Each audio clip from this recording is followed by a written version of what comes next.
Amém. Vamos fazer uma oração a Deus, né? A gente vai entrar aí nessas folhas um pouquinho, tá? Não tem como eu falar tudo. Tem 10 folhas aqui, né? Geralmente eu uso 5 por aula, tá? Mas qualquer dúvida, como eu disse, é só mandar uma mensagem, tanto para mim quanto para o pastor Prestes, né? A gente está aqui para poder ajudar vocês, tá? Na formação de vocês. Amém? Vamos orar e já dar início. Amado Deus eterno Pai, Senhor, primeiramente eu te agradeço por esse privilégio de estar aqui, mais uma vez com essa turma, Pai, para poder tentar passar um pouquinho daquilo que sabemos, ó Pai, a respeito da Tua palavra. Que Teu Espírito Santo venha nos dirigir, venha nos ajudar, venha nos abençoar, nos dar palavra de sabedoria e dar entendimento da Tua palavra, em o nome de Jesus. Amém. Olhando aí as folhas que estão sem número, a justificação e regeneração. Só para a gente passar ali, né? Já matar esse assunto. Vai fazer aula aí? É um carregador. Olhando então na primeira. Desculpe, só estava respondendo a minha esposa aqui. Olhando aqui a primeira questão que aparece, né? As duas questões que mais aparecem nas folhas são a justificação e a regeneração, né? O homem. E aí, quero ler com vocês essas folhas, que aqui está muito bem explicado, tá? Mas se houver dúvida, tá? Por favor, levante a mão, fale comigo, manda mensagem. A gente vai tentar uma forma mais... tentar achar algo que seja facilitado para que os irmãos possam entender. O homem, antes de manter o contato com a palavra de Deus e aceitar a Cristo, ele é dicotômico, né? E possui um corpo e uma parte espiritual, contendo duas substâncias, tá? Uma alma que se sente e recorda, e um espírito que tem consciência possui o conhecimento de Deus. Então, quando esse homem ele entra em contato com a palavra de Deus, ele o aceita. E o espírito então, ele é regenerado. E o homem, então, ele passa a ser tricotômico, tá? Porque a palavra de Deus separa a alma e o espírito, conforme está em Hebreus 4:12, né? Que a palavra de Deus é uma espada, como uma ponta de 2 gumes, né? Que entra na medula e na divisão da alma e do espírito, tá? Está lá em Hebreus capítulo 4, versículo 12. 3 elementos essenciais, então, forma agora o homem nascido de novo. Um espírito imortal que tem a vontade e consciência, uma alma e o corpo. Né? O apóstolo Paulo coloca em 1 Tessalonicenses 5, 23, né? Que fala em sua oração da santificação do espírito, alma e corpo. Tá? Essa questão, deixa eu só fazer um adendo aqui, porque lá na frente vocês vão ter, eu não sei, a matéria que vai falar sobre o Espírito Santo, sobre Deus, sobre Cristo. Não sei se vocês já tiveram, vão ter. Essa palavra dicotomia e tricotomia, ela aparece nessas questões, tá? Por exemplo, né, quando eu tenho vários amigos que são que não são pentecostais, são tradicionais, e tem o meu núcleo de amigos que são pentecostais, né? E eles, praticamente os mais tradicionais, eles creem na dicotomia, né? Que no caso é entre a pessoa de Deus e a pessoa de Cristo, tá? E os que creem na tricotomia, em outro sentido, Pai, Filho e Espírito, ok? Aqui, neste caso da justificação, tá? Então, a pessoa, quando ela ainda não aceitou, dicotomia. Quando ela aceita a palavra que entra na divisa da medula entre alma e espírito, então, tricotomia, tá bom? No momento da salvação, o espírito, então, é regenerado e justificado. Isso inclui uma nova vida em Cristo, reconciliação com Deus, perdão de pecados através do sacrifício de Jesus e a declaração de Deus tornando-o justo. A alma passa pelo processo da santificação através da transformação à semelhança de Cristo e, como consequência, o corpo será glorificado. A justificação é Deus... Oi? Alguém falou algo? Eu não sei. Não. Tá bom. Onde o senhor está? Estou um pouco perdida. É na apostila? Não, eu estou naquela folha que o pastor mandou. Ah, tá. Qual a página que o senhor está da folha? Ah, tá. As que estão sem números. Algumas as que estão sem números. Isso, as que estão sem números. Eu não tenho essa folha. Não tem? Não. Ele mandou em PDF para poder imprimir. Aqui no meu não chegou, não. Peraí, então. Peraí. Tá no WhatsApp também, pastor. Tá, não tá? Tá no WhatsApp? Tá no WhatsApp eu copiei também. pelo WhatsApp. Isso. Eu estou nessa folha, né, que não tem número, tá? Falando sobre justificação, regeneração, santificação e glorificação. Cadê aqui? Meu iPad. Isso, abre no iPad no e-mail da senhora e deve ter lá, que ele enviou para todos, né? No iPad. Uhum. Achou aí? Uhum. Ok. Achei. Então, lá no terceiro, lá embaixo, quase no final da folha, tá? A justificação é Deus como juiz, declarando o homem justo, tá? E aí vem a questão do Antigo Testamento, do Novo Testamento, os textos que transmitem a ideia em qualidade de que Deus é juiz, né? Que declara o homem justo. Deuteronômio 25:1, Provérbios 17:15, acharam aí?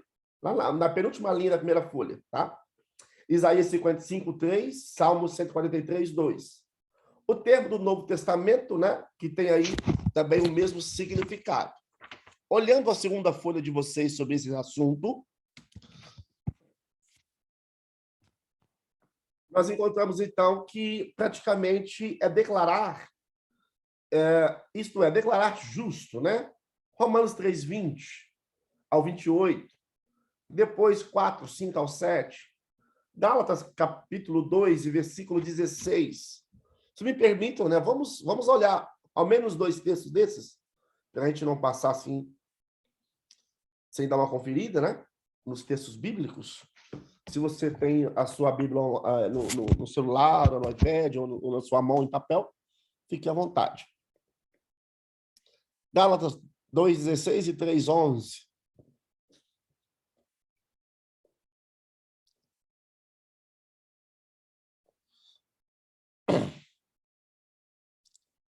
Sabendo, contudo, que o homem não é justificado por obras da lei, e sim mediante a fé em Cristo Jesus.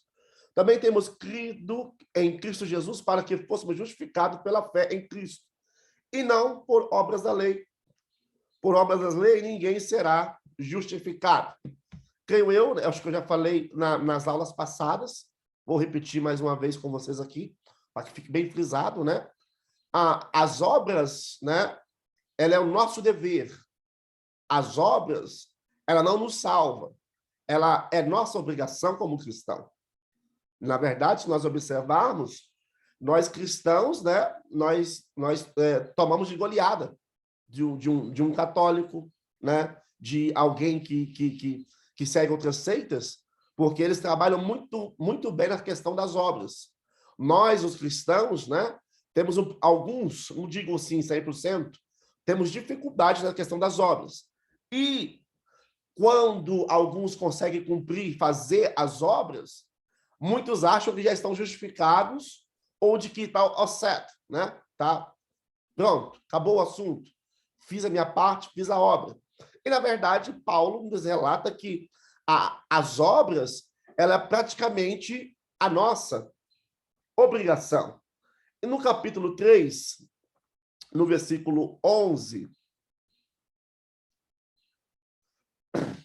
que está escrito assim: é evidente que pela lei ninguém é justificado diante de Deus, porque o justo, ele viverá pela fé. Os pregadores amam essa última parte, né? O justo viverá pela fé, tá? Então, não é pela lei. Ninguém é justificado diante de Deus, porque o justo, ele vive pela fé, tá? Nós aceitamos a Cristo porque nós cremos, temos fé de que ele pode nos salvar, nos levar ao céu e cumprir a promessa que está em João capítulo 14, né? Não se turbe o vosso coração, crede em Deus, crede também em mim, na casa do meu pai há muitas moradas. Se não fosse assim, não havia dito, né? Vou preparar um lugar para vós. O texto vai dizer assim. Então, voltando na folha de vocês aí, na segunda folha da justificação, entende-se que o termo justificar não significa tornar o homem justo, mas declara, né? Justo. Seja bem-vindo, minha irmã. Me recorda o nome da senhora, por favor? Márcia Melo. Márcia Melo. Tá, ok. Estamos na segunda página, da segunda folha que o pastor mandou em PDF. Não na apostila, em PDF, tá bom? Estou falando sobre justificação. As que estão sem número, por favor. Então, portanto, a justificação entende-se o ato pelo qual Deus declara posicionalmente justa a pessoa que a ele se achega através da pessoa de Cristo, né? O Espírito Santo nos convence, aceitamos a Cristo e através de Cristo, pelo sangue dele, pelo perdão dele, chegamos a Deus, né? E somos então justificados, tá? Justificação. Então, essa justificação envolve dois atos. Primeiro ato, tá? O cancelamento da dívida. A nossa dívida é cancelada. Tudo aquilo que passou, como Paulo diz, né? Eis que as coisas velhas, né, se foram, e eis que tudo se fez novo, né? Ou seja, quando eu aceito a Cristo, a transformação que acontece em mim, tá? Em você. Quando levantamos a mão, aceitamos a Jesus Cristo, então nós somos justificados. E as coisas velhas já não existem mais, porque agora nós temos uma nova vida. Nós somos agora uma nova pessoa. Agora nós vamos desenvolver, então, um novo comportamento, novos hábitos, né? Tem pessoas que precisam passar até pela questão do falar, né? Do andar, do ouvir, do olhar. Tudo isso é transformado quando nós aceitamos a Cristo, o Senhor Jesus, como Salvador, e o Espírito de Deus, então, trabalha nessa moldura aqui dentro de mim, tá bom? É ele que faz esse trabalhar, mas começa com a pessoa de Cristo Jesus. Então, para que fique mais claro, justificação não é aquilo que o homem é ou tem em si mesmo, tá? Nós não conseguiremos auto-justificar a nós mesmos. Eu não consigo me auto-justificar. Eu não consigo. Eu preciso do próprio Cristo, porque é ele quem vai fazer na minha vida, né? É ele que vai transformar o meu caráter. É ele que vai mudar isso aqui dentro aqui, tá? E Cristo trabalha em nós através da pessoa do Espírito Santo. Olhando, então, mais embaixo, aí, nessa folha, depois da questão aí onde aparece o texto de Romanos 3, 24, 26, uma linha abaixo, né? Não se deve confundir justificação com regeneração, tá? A regeneração é obra sobrenatural e instantânea de Deus, que outorga nova vida ao pecador que aceita Cristo como seu salvador pessoal. Através desse milagre, o pecador é ressuscitado da morte, ou somos arrancados, né? Ressuscitado do pecado para a vida. Que vida é essa? Na justiça com Cristo, tá? Então, é nesse ato aqui que acontece a regeneração. Se você quiser seguir lá na sua apostila depois, vai facilitar um pouquinho para você.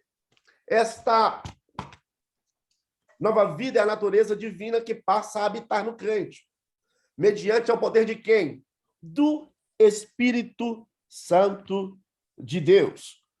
Vamos abrir nossas Bíblias no livro de Tito, capítulo 3, e o versículo 5, só para a gente ver aqui, né?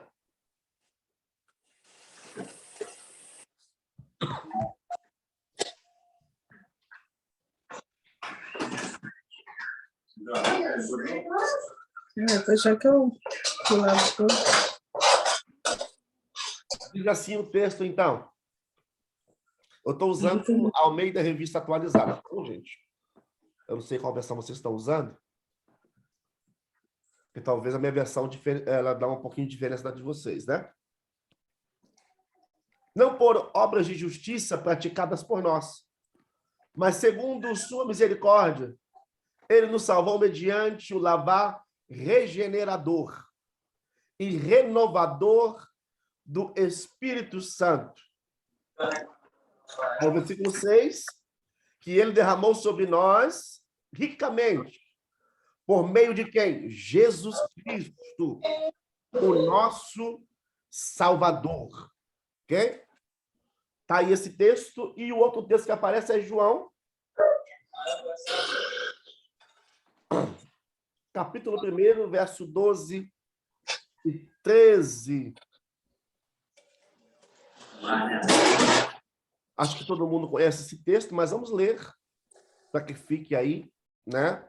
Refrescar a nossa memória, é bom, olhando as escrituras sagradas, tá? Mas a todos quantos o receberam, deu-lhes o poder de serem feitos filhos de Deus, a saber, aos que creem no seu nome, os quais não nasceram de sangue, nem da vontade da carne, nem da vontade do homem, mas de Deus, tá?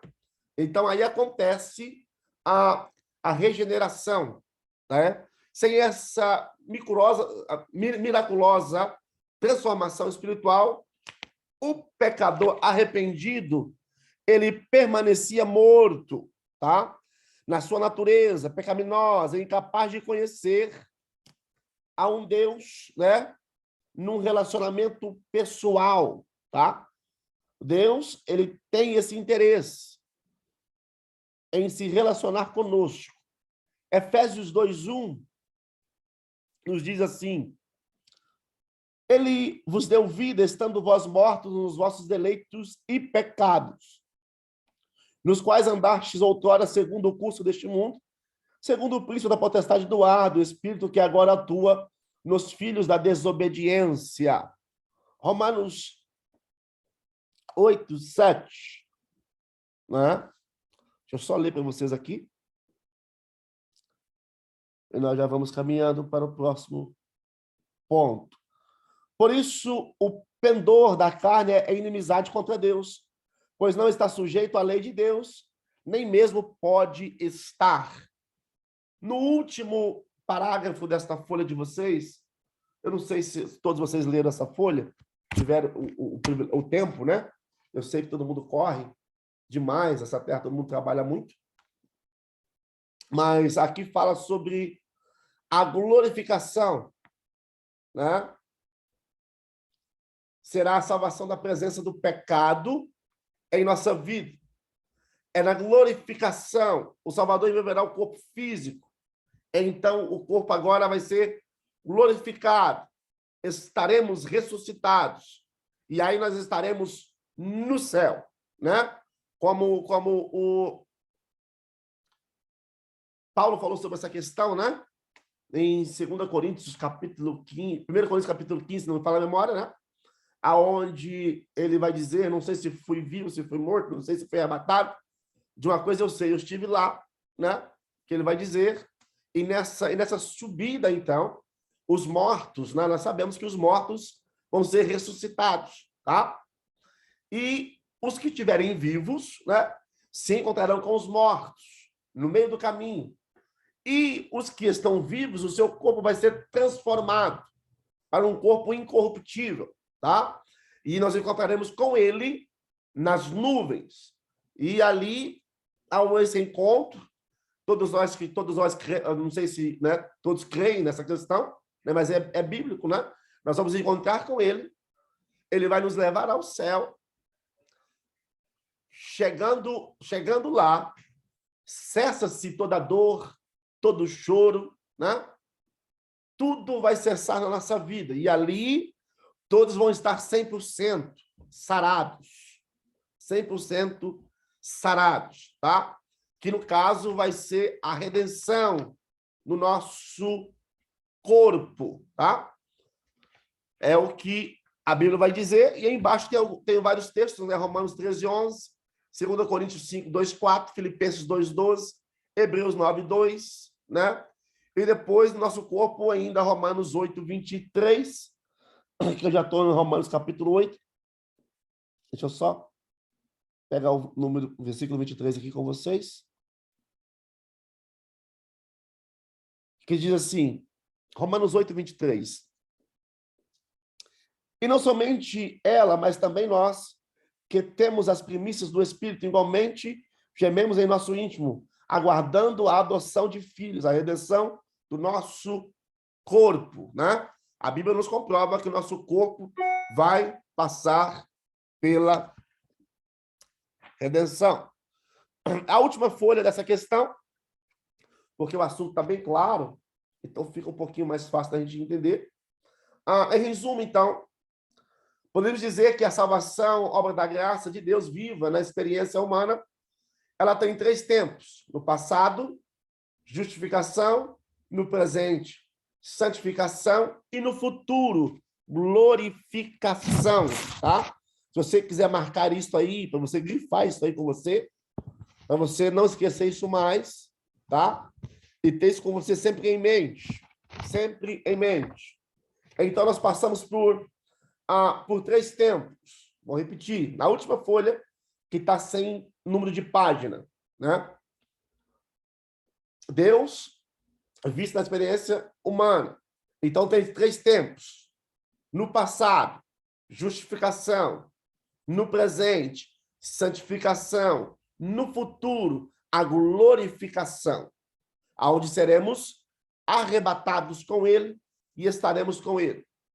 A justificação, ela é um ato instantâneo. Santificação é um processo. Justificação é quando eu recebo. Santificação eu tenho que buscar. Sede santos, porque Deus é santo, né? E sem santidade ninguém verá ao Senhor. Ficou bem claro aí, gente? Todo mundo entendeu o que eu estou dizendo? Amém? Beleza. Então, vamos lá. Então, é um processo. A regeneração, ela é nascimento, tá? A santificação é um crescimento. Cada dia que passa, eu vou crescendo. E a cada dia que eu vou crescendo, eu quero desenvolver a santidade, buscar a santidade, porque eu quero ter um anelo, eu quero ter aliança, né? Eu quero ter um relacionamento com Deus. Então, eu tenho que buscar e crescer na santidade ou santificação. A transformação, né? Ela é progressiva, efetuada pelo Espírito Santo, tá? O Espírito Santo é quem trabalha em nós, tá? Nos dando, então, a transformação necessária para que possamos alcançar o nível da santificação que Deus deseja em nossas vidas. Ou seja, em outras palavras, nós todos os dias precisamos da ação do Espírito Santo aqui dentro, para que possa haver uma transformação, para que possa haver uma mudança. E a cada dia que o Espírito Santo entra, ele trabalha com mais força e ele vai jogando para fora aquilo que não agrada a Deus, para que possa nos tornar santos, tá? Santos. Porque nós precisamos buscar a santidade para que, quando chegar o dia do arrebatamento, nós estamos prontos, justificados, regenerados e santificados, para sermos glorificados. Agora, as folhas que o pastor deixou,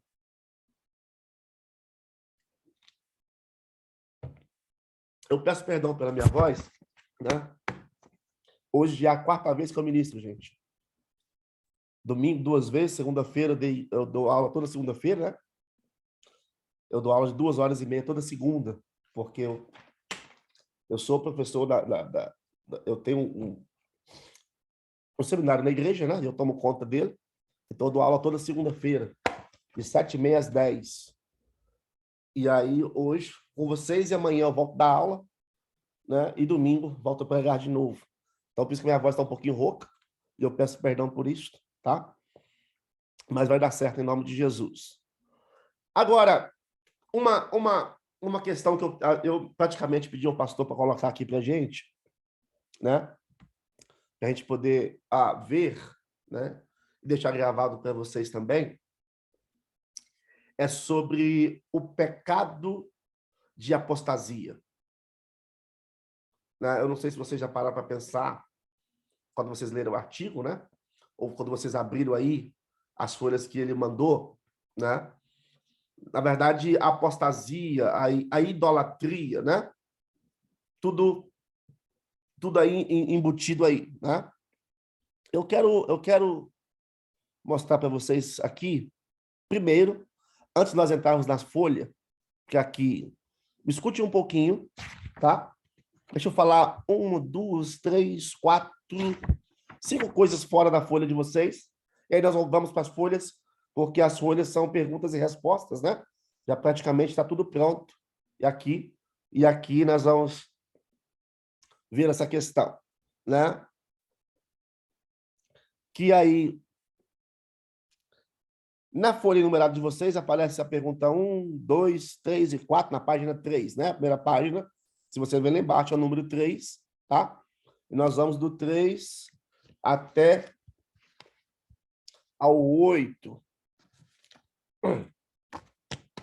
E aí, quando nós chegar nessa página, os que quiserem comentar alguma coisa, sinta-se à vontade, tá bom? A apostasia, né? Ela aparece na Bíblia 2 vezes, praticamente. Jeremias 8:5 e 2 Tessalonicenses 2:3, né? No singular. No plural, né? Ela aparece em Jeremias 2:19 e 5:6, tá bom? E a questão da apostasia, que eu quero falar um pouquinho com vocês, a gente está na idolatria, que um tema puxa o outro, né? A apostasia, ela leva a pessoa a retroceder, tá? Ela leva a pessoa a retroceder. Onde? Na vida espiritual. Ela impossibilita o sentimento de arrependimento, ok? Vou repetir. A apostasia, ela leva a pessoa a retroceder e ela impossibilita, tá? Impossibilita o sentimento de arrependimento. A missão sombria da apostasia, sabe o que é? Ela quer neutralizar a operação miraculosa do Espírito Santo. Ela quer desviar a mente da verdade divina das Escrituras, ok? Então, quando a apostasia toma conta de uma pessoa, primeiro, ela faz retroceder, ela inibe o arrependimento, ela inibe a pessoa de entender a operação do Espírito Santo. Quarto, ela faz a pessoa desviar-se da verdade, palavra de Deus, tá? Segunda definição que nós poderíamos dar nessa questão da apostasia, que vai nos levar no sentido da idolatria, que é a folha de vocês. Não se refere simplesmente a um mero afastamento, tá? Temporário, em relação à sua fé e prática religiosa. Tem o sentido definitivo e deliberado de um afastamento desta coisa, ou da palavra, tá? A apostasia, ela praticamente é uma renúncia à sua fé anterior. É como se alguém aceita Cristo, né? E daqui a pouco ela resolve dizer que Cristo não existe mais. Ela resolve dizer que a palavra pregada já não vale, não tem efeito. Então, a pessoa ela entrou num problema da apostasia, tá? E é interessante eu falar isso com vocês, porque Porque a apostasia está tomando conta das igrejas. E, através da apostasia, idolatria entra dentro. Tá?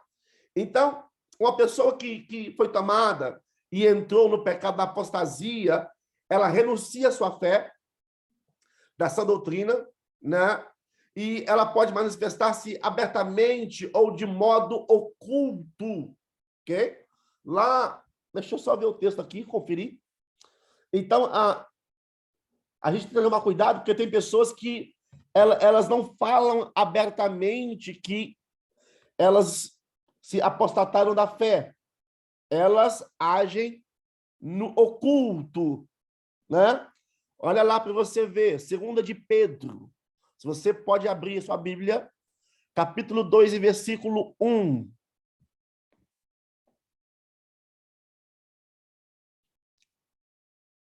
Segunda de Pedro, capítulo 2 e versículo 1. Então, tem pessoas que são tomadas pela apostasia e muitas dessas pessoas agem no oculto. Oculto. Se puder, pastor Fabiano, grife esse texto na sua Bíblia, meu amigo. Porque as igrejas estão cheias de pessoas que vêm dizendo ser cristão, mas, na verdade, eles já se apostataram da fé. 2 de Pedro, capítulo 2 e versículo 1. Grifa aí, tá bom?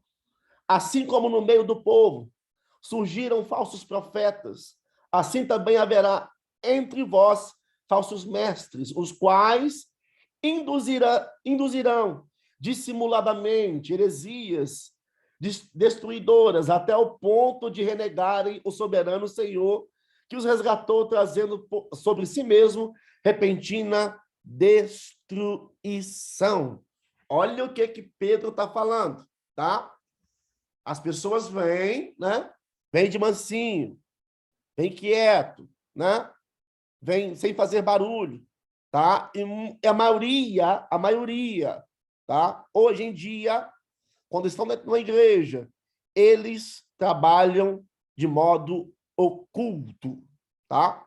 2 de Pedro 2:1. Olhando um outro texto, deixa eu só conferir aqui. 2 de Tessalonicenses.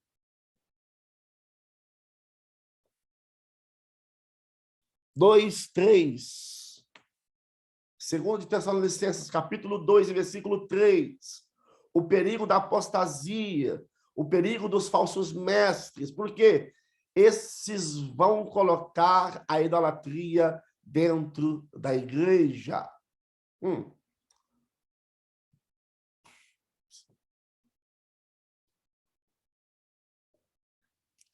Está escrito assim: ninguém de nenhum modo vos engane, porque isso não acontecerá sem que primeiro venha a apostasia e seja revelado o homem da iniquidade, o filho da perdição. Não deixe que ninguém vos engane, porque isso acontecerá sem que o primeiro venha a apostasia e seja revelado o homem da iniquidade, o filho da perdição, tá? A apostasia, a idolatria, elas estão tomando conta das igrejas. Não, igreja, quando eu falo igreja, eu falo no sentido universal, mundial, tá bom? Não estou falando de uma igreja específica, tá? Mas eu falo mundial porque, vamos dizer aí que 95% das igrejas passa por esse problema nos dias de hoje. Apostasia e idolatria. Então, olhando essa questão, né? Quem pratica a apostasia, ele vai fazer um ato de abominação, tá?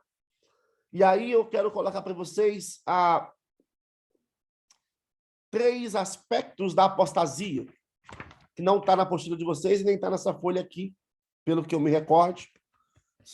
Depois vocês podem rever ou anotar, se vocês quiserem anotando, ou que eu estou vendo pessoas anotando, né?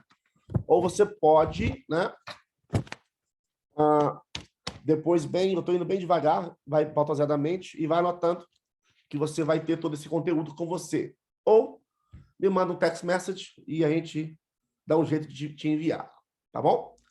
Então, os 3 aspectos da apostasia, que, teologicamente falando, podemos classificar em 3 graus, tá? De grupos a saber, a apostasia religiosa, né? E a moral. Primeiro, a religiosa. Essa sempre tem início numa heresia. Qualquer tipo de heresia que no começo parece algo pequeno, porque tudo começa, né, foi só uma palavrinha, foi só algo, mas, na verdade, existe todo um trabalhar por trás daquilo ali, né? Porque o inimigo ele é muito sutil, ok? Ele não chega de uma vez, ele chega, lança algo e trabalha em cima daquele algo, né? Conquistando mentes, corações, e depois ele solta a bomba, ok? Então, a apostasia religiosa começa assim, então, com uma heresia, que no começo parece algo pequeno, é algo inofensivo, é aquele negócio do tem nada a ver, pastor, tá tudo tranquilo, né? Que é isso, irmão? Foi só uma palavra, né? Mas aquela palavra que foi lançada, ela atingiu mentes, ela atingiu o coração de pessoas. E se aquilo for deixando, aquilo vai virar um emaranhado. E depois, para desfazer aquilo ali, vai dar trabalho demais. Então, com o passar do tempo, pode levar a pessoa a um estágio maior. Porque se eu falo uma heresia pequena e ninguém falou nada, na segunda vez eu posso falar algo maior, que as pessoas já vão aceitar da mesma forma. E assim sucessivamente vai aumentando. E a apostasia vai tomando conta, né, da igreja de pouco a pouco, tá?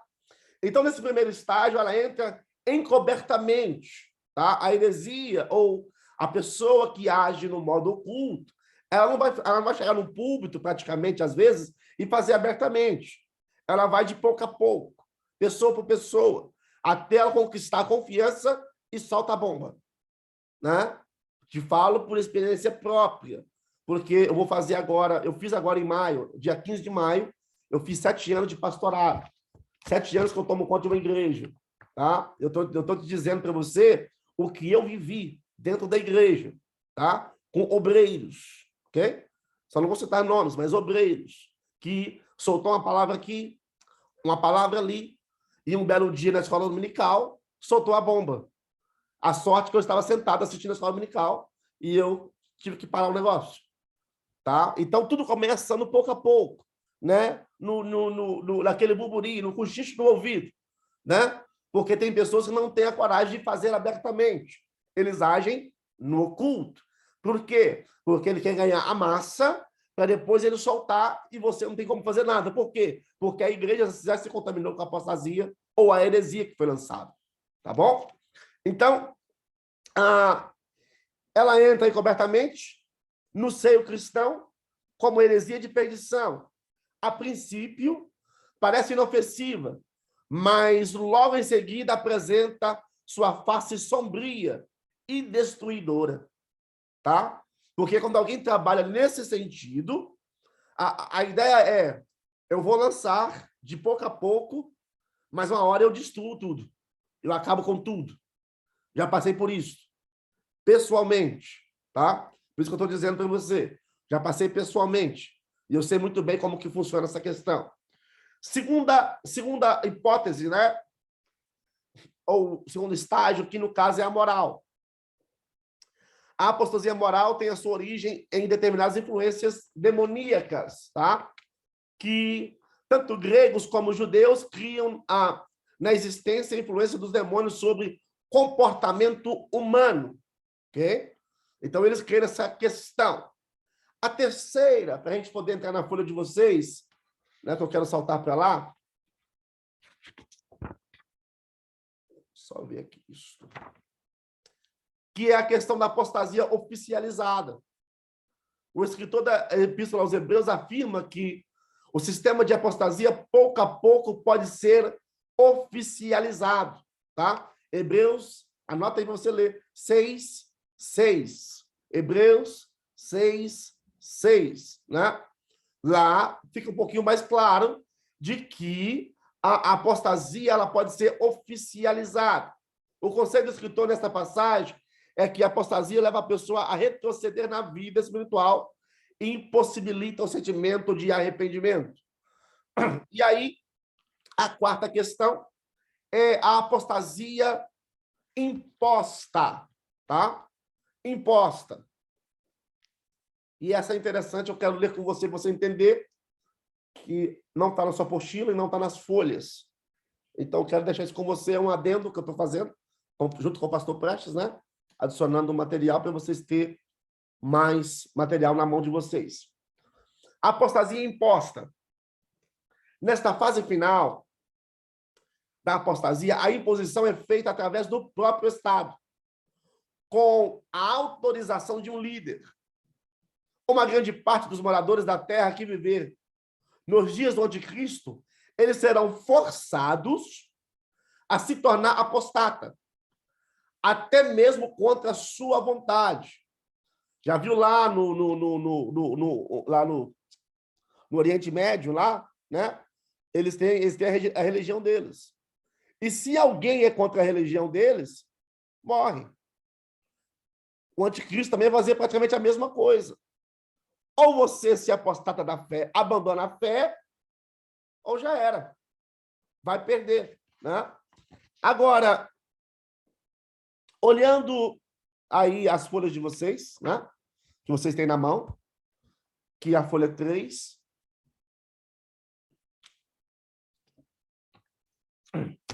Já que eu te mostrei você agora o que é apostasia, agora nós entramos na questão da idolatria. Esse material tá muito, muito bom, né? É do pastor Prestes, tá? Essas folhas. É uma folha de perguntas e respostas. Eu selecionei algumas páginas, né? Porque só isso aqui era, eu acho que 27 páginas. Então, eu selecionei algumas para a gente poder andar e a gente poder falar um pouquinho sobre esse assunto. Então,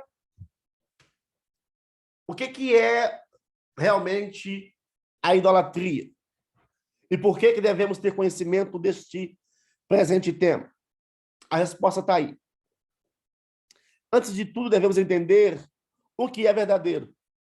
O ídolo e a idolatria, eles são engano, mentira, e levam as pessoas a se afastarem do Deus. 1 de João, capítulo 5, versículo 20, está escrito aí já na folha de vocês. Sabemos também que já veio o Filho de Deus e nos deu entendimento para conhecermos aquele que é verdadeiro. E nós estamos naquele que é verdadeiro, isto é, em seu Filho Jesus Cristo, este é o verdadeiro Deus e a vida eterna. Em segundo lugar, em Êxodo 34:14, eu acho que todo mundo conhece esse texto, não adorarás a nenhum outro Deus. Foi uma ordem, tá? Não de Moisés, mas uma ordem de Deus para Moisés e de Moisés para com o povo. Segunda coisa que nós vemos aqui, Deus ele não tolera nenhuma forma de idolatria. Deus ele não tolera nenhuma forma de idolatria, né? E a pergunta que é feita, por que devemos saber e distinguir aquilo que é de Deus e aquilo que não é de Deus, né? Aquilo que é de Deus e aquilo que não é de Deus.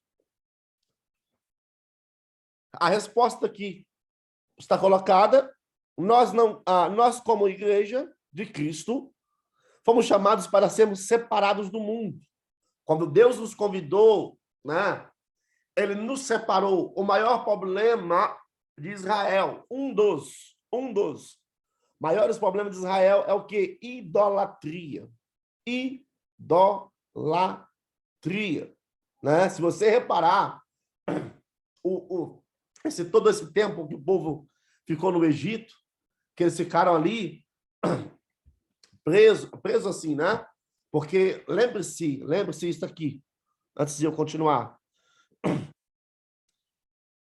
esses 430 anos não é 430 anos de escravidão, tá bom?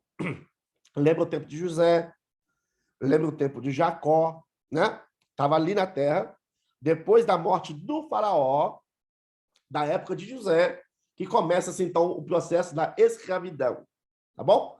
Então, esse povo, com esse tempo ali no Egito, eles desenvolveram, né? E aprenderam a adoração ali também. Quando sai, né, do Egito para a Terra Santa, Jerusalém, repara-se que logo após já passar o mar, de ver Deus livrar do exército, de ver o mar abrir, de ver Deus matar o exército, né? Miriam cantou aquela coisa toda, adoração a Deus, mas quando Moisés sobe para o monte e Arão está lá embaixo, o que eles fazem? Bezerro de ouro. Primeiro problema, né? Vamos dizer assim, um dos primeiros problemas, o bezerro de ouro. Os primeiros problemas graves, tá? Então, o problema da idolatria estava em Israel, há tempos. E foi um dos problemas que Deus praticamente trouxe castigo, né? Que Deus permitiu o cativeiro. Um dos maiores problemas qual era? Idolatria. Toda vez, se você reparar a história, toda vez que Israel voltava a adorar outro Deus, em vez de adorar ao Deus invisível, mas real, né? Um Deus que livrou, um Deus que abriu porta, um Deus que derrubou muralha, um Deus que deu vitória, um Deus que mandou maná, um Deus que mandou codornize, um Deus que fez a água da rocha, um Deus que fez águas amargas ficar doce, né? Um Deus que abriu o caminho no Jordão, tá? Um Deus que ele realmente revelou o seu poder a Israel. Ele mostrou com o seu poder num deserto para Israel, mas Israel, por causa da murmuração, tá? Da murmuração, saíram e morreram, os filhos nasceram e conquistaram, mas ao conquistar, a idolatria estava neles. Então eles sofreram. Por causa de quê? Da idolatria. Outros deuses. Idolatria é, simplificando, tá? É adorar outro Deus. E Deus não permite. Deus não divide a adoração.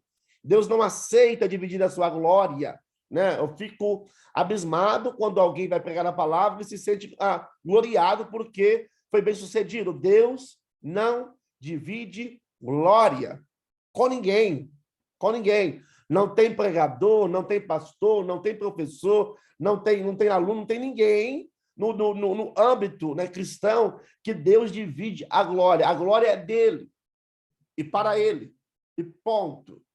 Quem tenta pregar a glória, ele praticamente quer buscar o sentido da idolatria, que é ser adorado. E aí Deus rebate com força, tá bom? Olhando, então, em 1 de João, né?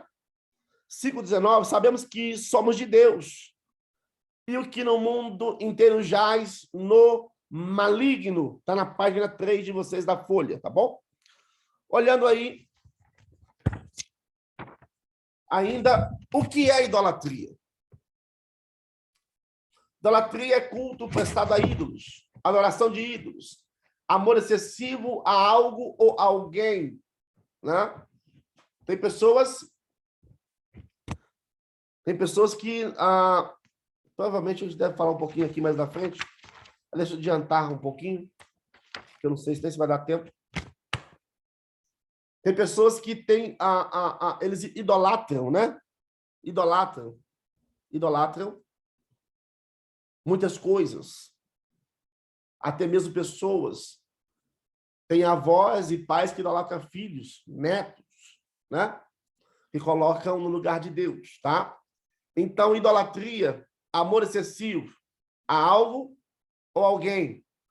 A idolatria não se reduz simplesmente a uma imagem, mas tudo que, de alguma maneira, alguém possa aplicar a sua crença, ou em algo material e imaterial, fazendo assim, esta crença ocupe o lugar de Deus em sua vida. Ou seja, resumindo tudo isso aqui, idolatria é tudo aquilo que você coloca no lugar de Deus. tudo aquilo que entra entre você e Deus, você tem a tendência de começar a idolatrar, quer seja um objeto, quer seja pessoa, quer seja lá o que as pessoas que você mais gosta, ou quem você vê mais gosta, tá? Então, quando tem pessoas que idolatram quadros, tem pessoas que idolatram até mesmo o patrão, né? De que o patrão é o cara e ponto e acabou. Se não for o patrão, não tem mais ninguém, nem Deus existe, né? Se não for, não for isso aqui, né? Se não for o carro, se não for a casa, se não for o objeto que ele tem, né? Que ele se assegura daquilo e coloca aquilo, então, como objeto de amor excessivo, tá? Então, quando tudo que é excessivo, nós temos que tomar o cuidado para não idolatrar. Deu para entender bem aí? Ok. Deus não tolera nenhuma forma de idolatria, né? E aí, o que é ídolo? Já se perguntaram? O que é um ídolo? Tá? Um ídolo é qualquer Deus, objeto, ou busca, além daqueles direcionados pela vida revelada de Deus e pelo caminho declarado em seu Filho. É um ídolo. Objeto. Busca, tá? Há muitos, né, principalmente cristãos, eles acham que o ídolo, a idolatria, né, ela está reduzida simplesmente à imagem. E não está, não. Ela vai muito mais além do que isso, né? A estátua ou simples objeto cultuado como Deus, Deus aos santos, imagem material, né? Numa época materialista, o que não falta são ídolos, tá? De pedra e de madeira, imateriais, figuras, símbolos, figas, pátuas, figuras, imagem de ouro, prata, pau, pedra, gesso, barro, de qualquer objeto, dinheiro, fama, bebida, droga, sexo, orgulho, alto louvor, coisas semelhantes a estas que têm algum vínculo de crença e confiança espiritual e que tome o lugar de Deus em o nosso coração. Ou seja, o que é o ídolo? É o que toma o nosso coração. E o que é idolatria? Aquilo que entra entre eu e Deus e eu passo a adorá-lo, né? Aí na página 4 tem mais uma questão ainda repetindo, né? Ainda o que é idolatria? É aquele que adora ídolos, mas não é apenas aqueles que se curvam diante de uma imagem ou escultura. É também aquele que eleva qualquer pessoa ou objeto no lugar de Deus, né? Qual é, então, a etimologia da palavra idolatria? A palavra idolatria vem dos radicais, né, dos gregos, eidolo ou latreia, onde seria melhor traduzido por corpo. E o latreia é significado adoração. Nesse sentido, representaria mais uma adoração às preferências corporais do que às imagens, tá? Então, e quem é que está por trás das imagens? Aqui tem alguns textos a gente precisa olhar. Se você puder pegar a sua Bíblia aí, vamos dar uma olhadinha nesses textos. Na página 4, na pergunta de número 7.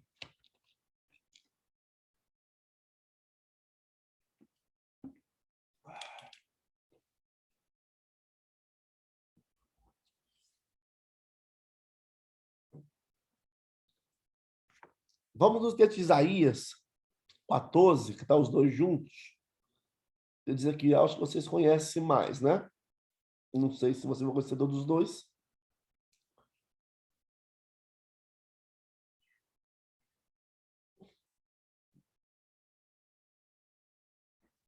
Isaías 14.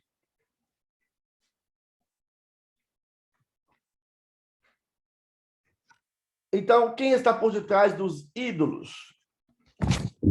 A resposta, quem está por detrás é Satanás e seus anjos. Olha só, caídos. Tudo começou quando Lúcifer era um querubim da guarda, que era o selo da perfeição, cheio de sabedoria, e perfeição e formosura. Ezequiel 28, 12. E aí Isaías vai dizer que ele quis usurpar o lugar de Deus Altíssimo. 14:14. 14:12. Foi então expulso, né? Expulso, ou como caíste, né? Ó estrela da manhã. Lembre-se disso. Ele é chamado de estrela da manhã. Isaías 14:14. E veio para o mundo com os seus rebeldes seguidores para afastar o homem da presença de Deus. E aí nós temos outro texto, 1 Coríntios 10:20, que já está escrito aí com vocês, na nossa folha. Antes digo que as coisas que eles sacrificam-nas a demônios, e não a Deus. E não quero que sejais participante com os demônios, tá? Então, quando eu passo a adorar a ídolos, quando eu idolatro, né? Praticamente eu faço uma adoração junta com demônios. Eu não sei se vocês já presenciaram, né? Presenciaram a olhos nus, vamos dizer assim, pessoas que idolatram pessoas, Uhum. né? Vamos dizer assim, tem pessoas que ela não pode ver outra pessoa, já chora, já se emociona, já faz aquele negócio todo porque é o ídolo dela, né? E se a pessoa morrer, ele quer morrer junto, passa mal, adoece. E pasmem-se, senhores, isso hoje acontece até mesmo dentro das igrejas, tá? Até mesmo dentro das igrejas isso acontece. Eu não digo igrejas católicas, eu digo igrejas cristãs. Estou falando do meio do nosso povo, do que eles estão fazendo, né? Então, a apostasia, a idolatria, ela está entrando, né, com força nas igrejas evangélicas, porque hoje, né, tem pessoas, né, que defendem, dão a vida pelo outro. Tudo bem, até um certo ponto, tudo bem. É o certo, você amar o próximo. Isso é certo. Agora, o que não pode é você idolatrar o próximo. Tá? Idolatrar. E tem pessoas que fizeram e fazem. Né? Eu já presenciei isso já, né? E fiquei abismado, assustado. E um jeito foi procurar outra igreja. Não teve solução. Né? Então, mais embaixo, aí na página 4, está escrita a palavra atenção. Olha só. Os demônios são mentirosos e possuem a função de tentar o homem a crer nestes objetos materiais e nos pensamentos de idolatria, veneração a algo ou alguém que não tem nenhum valor. O que querem é iludir as pessoas para que eles não rendem a Deus o devido louvor e glória. Ou seja, mais uma vez, acho que eu falei e vou repetir. Quando eu permito, né, que eu tomo conta de uma igreja, sou um pastor de uma igreja, que as pessoas me idolatram, né, de que fazem coisas absurdas, que vai demonstrar de fato a idolatria. Se eu permito isso, eu automaticamente estou querendo ser glorificado, receber glória, e Deus não divide ela com ninguém. Com ninguém. Então, cuidado para você não cair nesse erro. Deus não divide sua glória com ninguém, tá bom? Então, quando você vê alguém idolatrar alguém, pode ter certeza, ele está sendo induzido não pelo Espírito Santo, mas por demônios.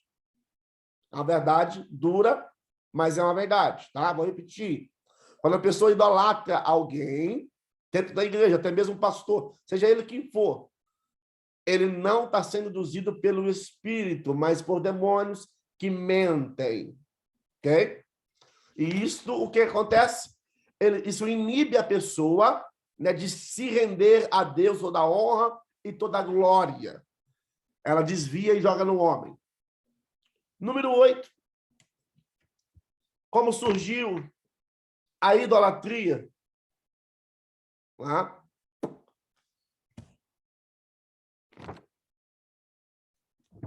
ela surge, então, com a obstinação doentia de Satanás, é de se opor à maneira contundente os planos divinos, buscando com a sua demência ímpar destronar o Todo-Poderoso, a fim de lhe tornar-lhe seguro, segundo Tessalonicenses 2:4. Por esta razão, Satanás tenta desviar a adoração. Olha só.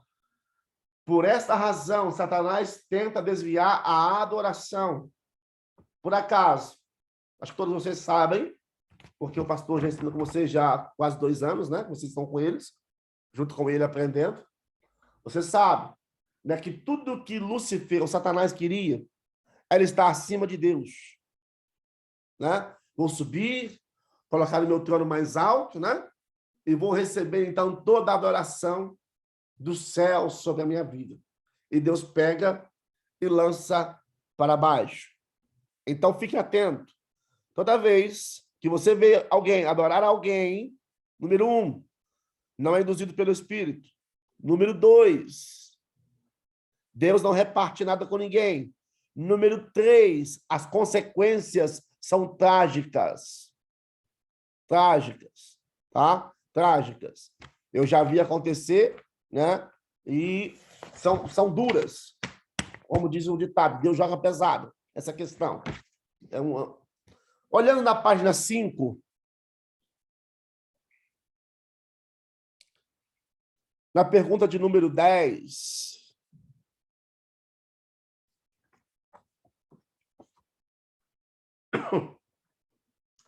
como Satanás opera por intermédio da idolatria?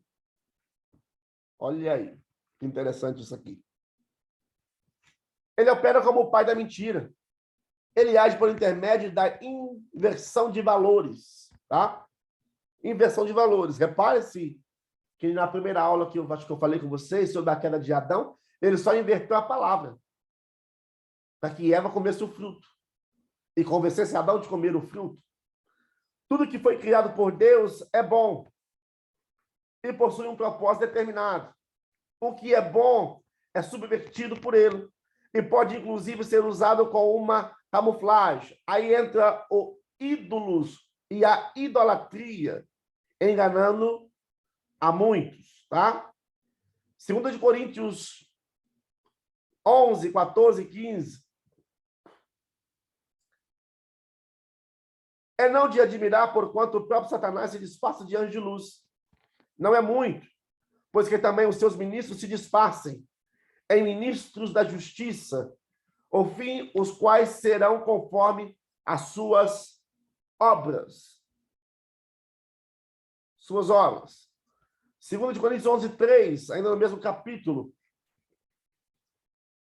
Mas temo que, assim como a serpente enganou a Eva com a sua astúcia, assim também seja de alguma sorte corrompidos os vossos entendimentos e se apartem da simplicidade e da pureza que há em Cristo, né? A primeira, aí tem uma atenção, né? Se você vê na folha de número 5, atenção 1. O teórico Adam Smith, no século XVIII, desenvolveu a teoria que ficou conhecida como uma mão invisível que dirige o interesse próprio das pessoas para os fins econômicos da sociedade. Veja o que ele escreveu a respeito do empreendedor, né? Ele almeja somente o seu próprio ganho. E nisso, como muitos outros casos, ele é conduzido por uma mão invisível para promover um fim que não fazia parte de suas intenções. Olhando o texto de 1 Coríntios, capítulo 10, versículo 20, que está na folha de vocês. Antes digo que as coisas que eles sacrificam-nos a demônios, e não a Deus. E não quero que sejais participantes com os demônios. É uma mensagem dura, mas Paulo deu essa mensagem para Corinto, né? Que hoje muitos já não pregam essa questão, né? Tem receio em falar sobre essa questão de doutrinas de demônios ou participantes ou sacrifícios feitos a demônios, que no caso envolve a questão da idolatria, tá? Aí vem a atenção número 2, a atenção número 3 que presta atenção no significado da inversão, ou seja, eles invertem valores, tá? Realizada por Satanás. O seguinte, assim, o Senhor Jesus foi o único que morreu e ressuscitou. O adversário coloca dúvidas dos homens. Será que realmente ressuscitou? Será que ele voltou? Né? Ele põe essa dúvida. Por outro lado, Maria, Pedro, Maomé, Buda, Allan Kardec, papas, santos e outros homens, todos morreram e não ressuscitaram. Tá? Na página de número 6 de vocês,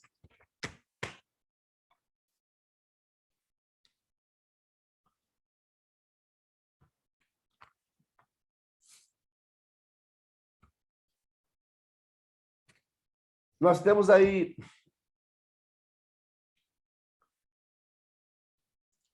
o que as religiões acham, né, a respeito da idolatria.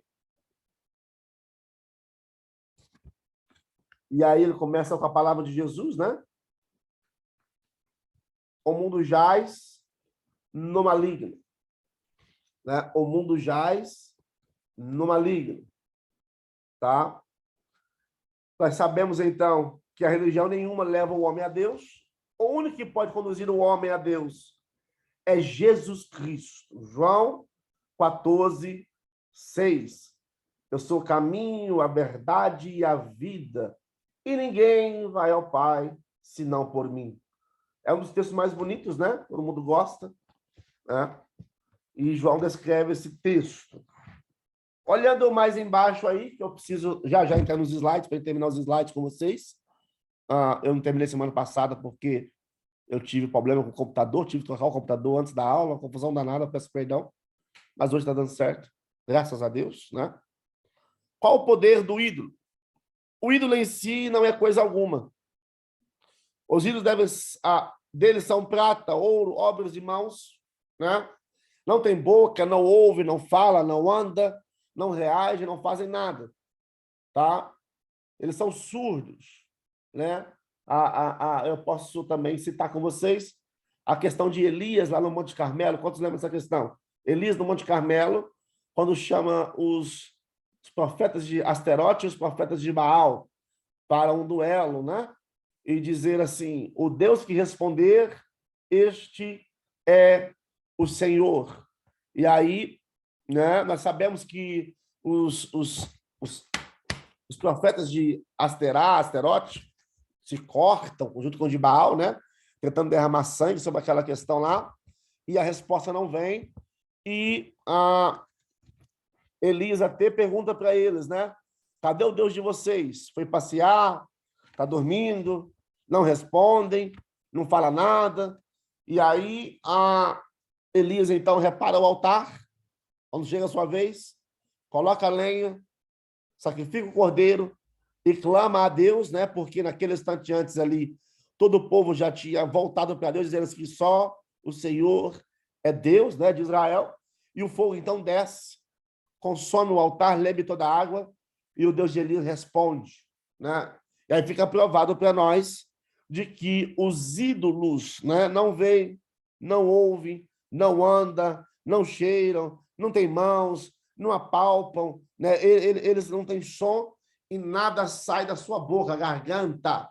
Ou seja, não tem poder nenhum, tá bom?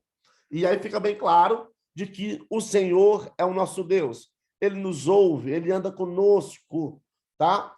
Ele prepara tudo para nós, para nossas vidas. Deus, como diz Abraão, invisível, mas real, tá? Na pergunta de número 13, bem na página abaixo aí de vocês,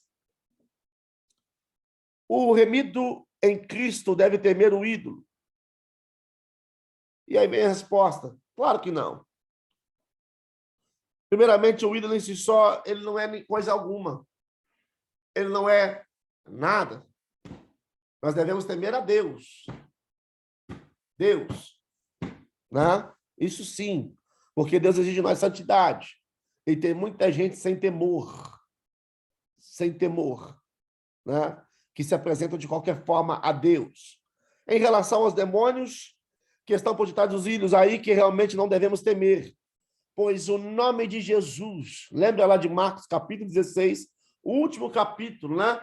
Ele vai dizer, eis que vos dou poder, né? Para pregar, pisar escorpiões, serpentes, expulsar demônios, curar enfermos, né? Deus, ele nos revestiu de poder. Este revestimento, tá? Para que fique gravado para você aí. Esse revestimento que Jesus está dizendo, né? Porque depois, lá na frente, ele diz assim, olha, ide, ficai em Jerusalém, até que vem do alto o revestimento. Esse revestimento acontece em Atos capítulo 1 para o capítulo 2, tá? Ali acontece um revestimento de poder, autoridade, que vem o Espírito de Deus sobre o cenáculo, né?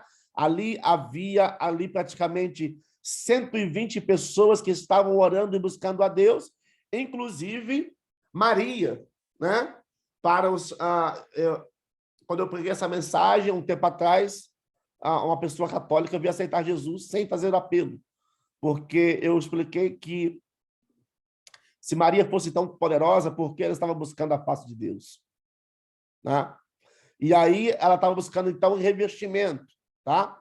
Revestimento de poder. Para quê? Para poder pregar, para poder expulsar demônios, para pisar escorpiões, pisar serpentes, né? Curar enfermos. Eles precisavam deste revestimento. Isso acontece em Atos 1 e Atos 2, tá? Então, não tenha medo.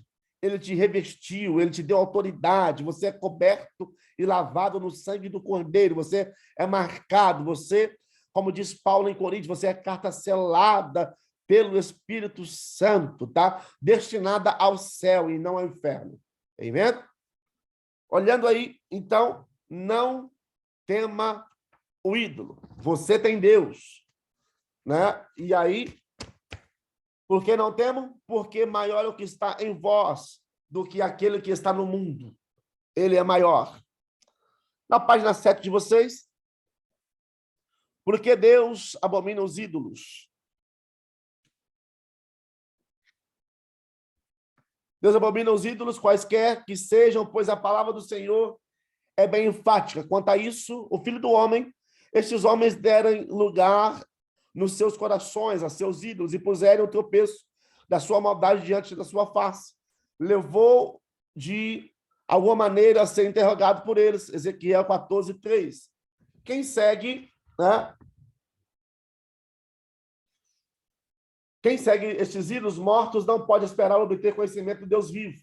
A orientação da palavra de Deus é clara. Filhinhos, guardai-vos dos ídolos. 1 João 5, 21. Depois vem a outra questão que foi colocada aqui. Qual foi a primeira aparição da idolatria relatada na Bíblia? E aí está o texto, né? Gênesis 3:5, 1 Samuel 15:23.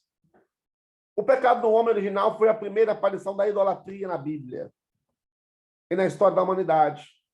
A serpente, com sua astúcia peculiar, semeou no coração do homem a possibilidade de ser igual a Deus. O homem levado pela adoração de infinitas possibilidades. Em Gênesis 3:5. Porque Deus sabe que no dia que comeres desse fruto, vossos olhos se abrirão e sereis como Deus, conhecendo o bem e o mal. E o que a Bíblia diz a respeito? Em Êxodo, né, 20, do 1 ao 6, não terás outro Deus. Deuteronômio, capítulo 7, 25, 26. Está bem grifado aí. É abominação ao Senhor. O 27:15.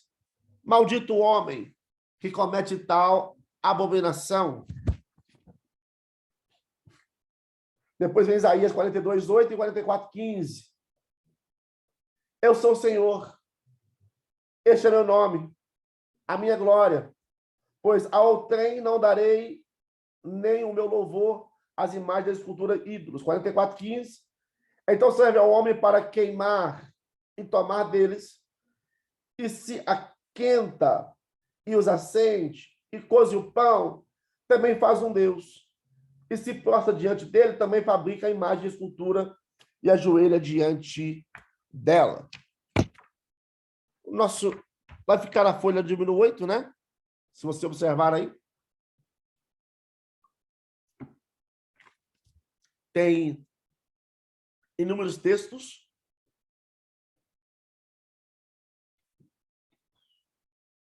E aí vem a pergunta 17, que é... Eu vou falar um pouquinho com vocês com ela. Já falei um pouco já, né? Sobre essa questão. Mas é possível ter idolatria dentro da igreja? É possível, sim. E como isso ocorre? Mas deixa claro que a Igreja de Cristo, que não é o prédio ou instituição, e sim a união de remidos em Cristo Jesus. Não admite de forma nenhuma o surgimento de idolatria em seu interior. A igreja que admite a idolatria é aquela que diz Senhor, Senhor, que aparentemente tem intimidade com Jesus, mas verdadeiramente não obedece o Pai, tá? E aí, mais embaixo tem quando e como o ídolo entrou nas igrejas, né? Para fechar esse assunto. E eu quero abrir com vocês os slides. Falta a última parte para poder acabar. E eu quero terminar para vocês terem o slide completo. Ou vocês também, que vai ajudar vocês aí na questão das perguntas e respostas, né? Tá? Aí embaixo vem a questão, então, de como que ele entrou. É só você ler, né? Tem 1, 2, 3, 4, 5, 6 parágrafos. E o texto de 2 Pedro 2:3. Mas houve também entre o povo falsos profetas, como entre vós haverá falsos mestres, os quais induzirão encobertamente heresias destruidoras, negando até que o Senhor os resgatou, trazendo sobre si mesmo repentina destruição. Permita-me, tá? Deixa eu só fechar aqui. Eu abri os slides com vocês, né?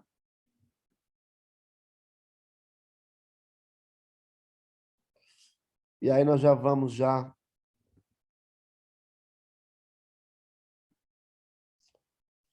para finalizar essa aula com vocês, tá?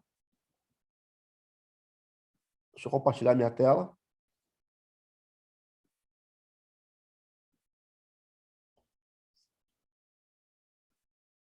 Vocês estão vendo o slide aí, então? Beleza. Nós temos aqui, então, a missão de Cristo Jesus, né? Vem aqui a missão de Cristo Jesus. A missão dele. Para sermos salvos, precisamos de alguém que pagasse a nossa dívida com Deus. Pela lógica, esse que irá nos redimir deve ser alguém que não tenha nenhuma dívida para com Deus, ou seja, alguém que não tenha pecado, tá? Esse alguém, Cristo. Em Gênesis 3:15, a promessa é feita, né? E porém, inimizade entre você e a mulher, entre a sua descendência e o descendente dela, este lhe ferirá a cabeça e você lhe ferirá o calcanhar. Aí vem a missão de Jesus Cristo. Porque não temos um sumo sacerdote que não possa compadecer-se das nossas fraquezas, porém, que, como nós, em tudo foi tentado, mas sem pecado. A missão de Jesus Cristo ainda era desprezado e o mais rejeitado entre os homens, homem de dores, experimentado nos trabalhos e como um de quem os homens escondiam o rosto, era desprezado e não fizemos dele caso algum. Depois vemos verdadeiramente ele tomou sobre si as nossas enfermidades e as nossas dores levou sobre si e nos o reputávamos por aflitos, feridos de Deus e oprimido, né? A imagem do lado, a imagem dele aí já carregando o madeiro no caminho para o Gólgota, ou a Via Dolorosa, né? Chegando aí. Mas ele foi ferido por nossas transgressões e moído por causa das nossas iniquidades. O castigo que nos traz a paz estava sobre ele, e pelas suas pisaduras fomos sarados. Pisaduras quer dizer feridas, tá? E pelas suas feridas fomos sarados. Todos nós andávamos desgarrados como ovelhas, cada um se desviava pelo seu caminho, mas o Senhor fez cair sobre ele a iniquidade de todos. Porque, lembre-se disso, Deus derrama o seu cálice da ira no Calvário. Bom? No Calvário. E esse texto bonito, nós estamos citando Isaías 53, 3 ao 7. Ele foi oprimido e afligido, mas não abriu a sua boca, como um cordeiro foi levado ao matadouro, e como a ovelha muda perante os seus tosqueadores. Assim, ele não abriu a sua boca, ele não reclamou, ele aceitou o processo. O amor de Deus. João 3,16, um dos melhores textos, vamos dizer assim, né, que vamos chamar de texto clássico, né, para revelar o amor de Deus, porque Deus amou o mundo de tal maneira que deu seu Filho unigênito para todo aquele que nele crer, não pereça, mas tenha vida eterna. Como alcançar a salvação? Porque pela graça sois salvos. Repare que o texto tem uma vírgula. Por meio ou mediante a fé. Isto não vem de vós, vírgula. É dom de Deus, né? Ponto. E depois ele vai dizer que não vem das obras, para que ninguém se glorie naquilo que está fazendo, tá? Não vem das obras, mas vem de Deus. Graça. E aí embaixo, no quadrinho verde, né? Graça é o favor merecido, né? Nós não merecemos ser salvos. Nós não merecemos ir para o inferno. Porém, Deus, pela sua infinita misericórdia, nos concedeu a salvação. Tá bom? Nós não merecíamos ser salvos. Nós merecíamos o inferno. Mas Deus, pela misericórdia, né, nos concedeu. Nos deu uma abertura chamada Cristo.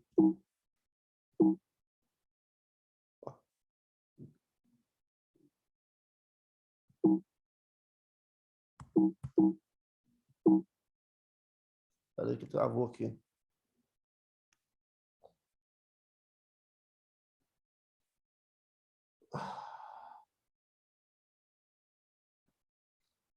Agora sim.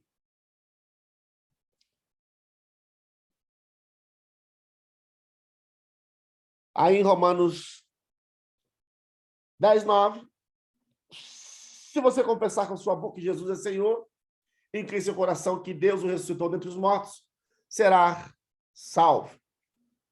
Primeira coisa, aceitar a Cristo como seu Salvador na nossa vida. Fé salvífica é confiança em Jesus como uma pessoa viva visando ao perdão dos pecados e a vida eterna. Mas essa fé vem acompanhada de algo mais. Atos 20, 21. Testifiquei, tanto judeus como gregos, que eles precisam converter-se a Deus como arrependimento e fé ao nosso Salvador Jesus, ao nosso Senhor Jesus. Então, aí no verdinho, aí, arrependimento é uma sincera tristeza por causa do pecado. É renunciá-lo e comprometer-se sinceramente a abandoná-lo e prosseguir e obedecer a Cristo. Só mais 3 slides, nós acabamos, gente. Quem poderá, pois, salvar-se? Mateus 19, 25. Todo aquele que aceitar a Jesus como seu Salvador. Bom, mestre, que bem farei eu para herdar a vida eterna? Não podemos fazer bem nenhum, pois a salvação não vem pelas obras, tá? Senhor, são poucos que se salvam. Deus não tem essa obrigação de salvar ninguém.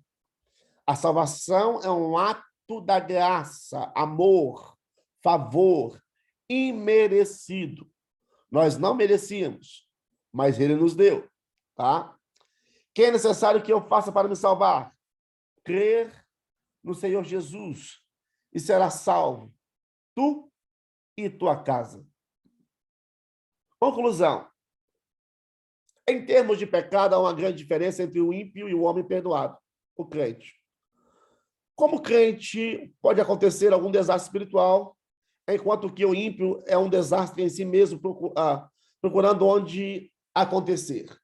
Ainda que haja diante do crente a possibilidade de pecar, ele sabe que não vale a pena pecar. A salvação está quando entregamos a nossa vida por inteiro ao Senhor Jesus, reconhecendo, arrependidos, os nossos pecados e também reconhecendo o sacrifício de Cristo como suficiente para a nossa expiação, procurando agora vivermos sempre conforme a sua vontade, expressa na sua palavra, na Bíblia Sagrada. O último aqui, né? A referência do slide, para vocês terem aí. O pastor passou para mim. Deixa eu só voltar aqui.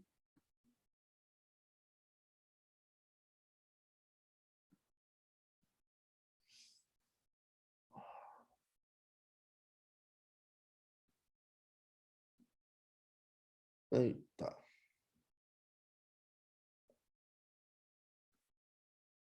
Pronto, voltei. Gente, eu quero agradecer a vocês, tá? Pela paciência comigo. De estar aqui com vocês, falando no ouvido de vocês aqui esse tempo todo.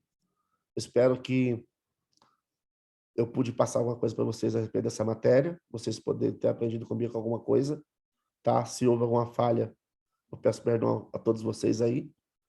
A gente não é perfeito, né? Mas a gente vai acertando em nome de Jesus, a gente vai chegar lá. Na próxima semana, eu vou estar com vocês mais uma vez, né?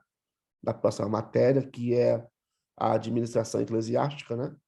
É uma matéria um pouquinho diferente, né? Que vamos usar outros recursos, mas em nome de Jesus vai dar certo. E nós vamos estudar essa matéria. E qualquer dúvida, mais uma vez, mande mensagem, tá? Pergunte ao pastor, ou quiser perguntar para mim, pode perguntar, não tem problema. Mas pergunte a ele qualquer dúvida, tire suas dúvidas, não fique com dúvida, tá bom? E que Deus possa abençoar cada um de vocês e dar uma semana abençoada para cada um de vocês. Amém? Alguém deseja orar para nós encerrarmos a nossa aula de hoje? Um candidato aí? Sentir à vontade?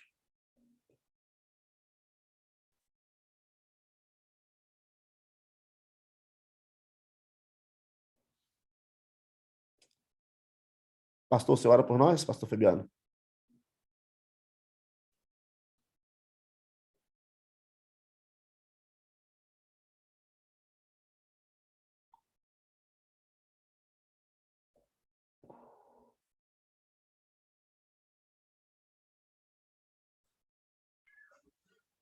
Meu pastor, Sim. vamos orar sim. Eu estava baixando aqui o desenho do. Ah, tranquilo, tranquilo. Quem tem criança é assim mesmo, fica tranquilo.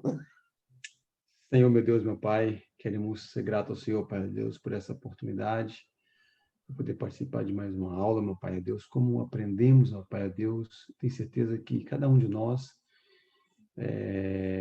aprendemos bastante aqui nessa noite, Pai Deus. Continua abençoando, Pai Deus, o nosso professor, o seminário, todos nós, Pai Deus, abrindo a nossa visão, nossa mente, Pai.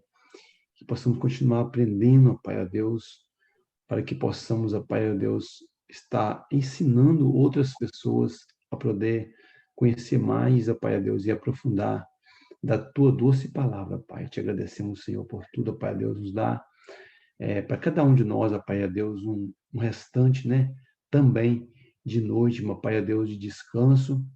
E em nome do Senhor Jesus, que na próxima aula nós estaremos aqui também, ó Deus, se assim o Senhor não voltar, meu Pai, Deus. Muito obrigado, te agradecemos por essa oportunidade, em nome do Senhor Jesus. Amém. Amém. Gente, que Deus abençoe todos vocês. Uma ótima noite, um bom descanso. Eu vejo vocês, então, na semana que vem, em nome de Jesus. Amém? Uma ótima semana. Vou parar a gravação e que Deus abençoe.